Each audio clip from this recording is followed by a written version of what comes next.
এ ভাই এ মুতলি নেন, অন্ধকার হয়ে যাচ্ছে আর ভিডিও করা যাবে ভাই। একটা পিলারে এতটা রড লাগছে, একটা 5-7 গাড়ি করে 5 তলা বিল্ডিং করা যাবে সেই পরিমাণ রড। এটা আমি বিশ্বাস হয় কিনা এগুলো একটা পিলারে 5 তলা বিল্ডিং করে দেবে। 5 ঘন্টা পরে মাটির নিচে দেওয়া আছে না, তো ওইখানে পয়সা আচ্ছা ঠিক আছে।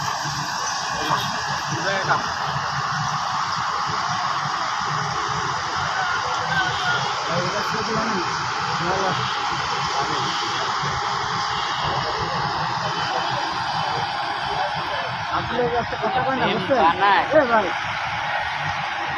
ওদের সাথে আপনি মিশেন না। আমি পাশে মানুষ করছেন ওদের যে দুজনের ঝুঁক থেকে স্বামী স্ত্রী পয়সা থাকে না।